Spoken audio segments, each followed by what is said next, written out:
Franchement, j'invite tous les Camerounais d'aller voter. Allez voter le 9 février. Parce que si vous restez à la maison, vous ne votez pas, sans vous mentir, vous mettez en péril l'opposition. Je ne demande pas à quelqu'un d'aller voter soit le RDPC, votez même n'importe quel genre de parti d'opposition que vous voulez. Mais ne restez pas à la maison pour dire que non, je ne peux pas voter parce que le code électoral n'est pas bon. Ça, ce ne sont pas les... Je n'accepte pas ces raisons. Ah, merci, Albert quoi. Et en parlant maintenant de la crise dans les régions du nord-ouest et du sud-ouest, c'est la quatrième année que nous sommes en train d'entamer avec ce problème dans la région du nord-ouest et du sud-ouest. Le président de la République a fait des efforts d'après son discours qu'il a fait le 31 décembre à la nation. Il fait des efforts, il est en train de tout faire pour que la paix puisse revenir dans ces zones et il a même promis que s'il fallait même qu'il utilise les armes, la paix va revenir dans cette zone. Est-ce que d'après vous, le ton employé par le président de la République est un ton conciliant en tant que papa? Albert, j'ai l'impression que c'est pas j'ai toujours dit, les gens, peu importe ce que le président de la République va dire dans ce pays, cela va toujours déranger certaines personnes. Le ton, les gens parlent du ton. Est-ce que quand Kadhafi parlait, vous pouvez parler? Quand Moussa Dadis Camara parlait, vous pouvez parler? Même quand le président, le feu Ahidjo parlait, tu ne pouvais pas tousser. Aujourd'hui, tout le monde peut dire n'importe quoi dans les médias sans être inquiété. Mais avant, c'était pas ça. Je pense qu'à un moment, il faut frapper la main sur la table. À un moment, il faut frapper franchement la main sur la table. Parce que le président a tendu la main à ces gens plusieurs fois. Il a dit déposer les armes. Moi, je suis d'accord qu'on puisse déposer les armes. Et moi, ce qui m'énerve même encore avec cette histoire de la crise, de crise anglophone, c'est le fait qu'on interdit aux gens d'aller à l'école. On interdit aux enfants d'aller à l'école. Vous interdisez aux enfants d'aller à l'école aujourd'hui.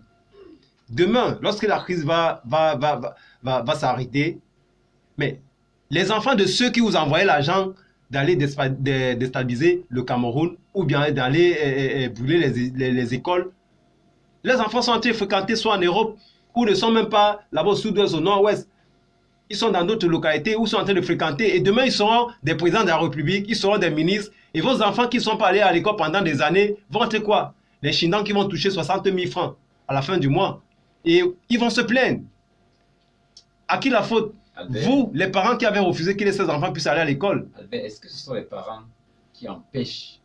Quand je parle des parents... Des séparatistes et mais ce sont des parents quelque part. Ils ont quand même des enfants. Vous pensez qu'ils n'ont pas des enfants? Ils ont des enfants. Albert, ils pensent...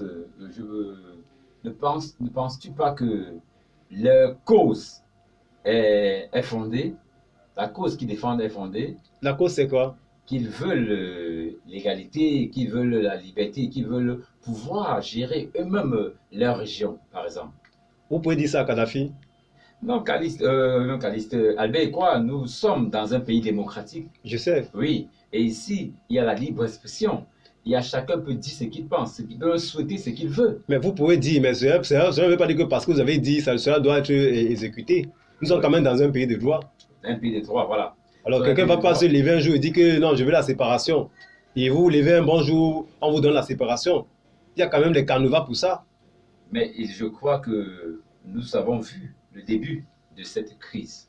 Et nous sommes en train de vivre cette crise au fur et à mesure. Attendez, quand vous dites que nous avons vu le début de cette crise, oui. Vous pensez que toutes les réclamations que ces gens ont demandées là, l'État n'a pas fait les efforts?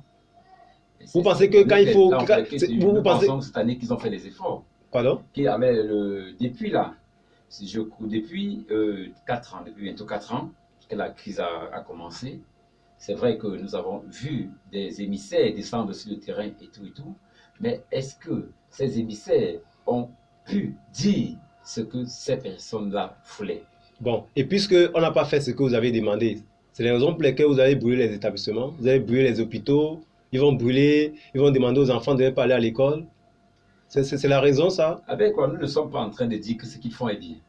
Je sais. Non, nous ne pensons pas que c'est fait. Il faut d'abord qu'on essaie de lever l'équivoque. Nous ne disons pas que ce qu'ils font est bien, mais nous vous posons la question de savoir. Non, faisons-leur comprendre d'abord que ce qu'ils sont en train de faire n'est pas bien. Et que quand il faut réclamer, ce n'est pas de cette manière qu'il faut réclamer. Donc, il y a des élections, les élections sont là pour sanctionner des gens. Pour vous, ils réclament mal. Mais ils réclament mal.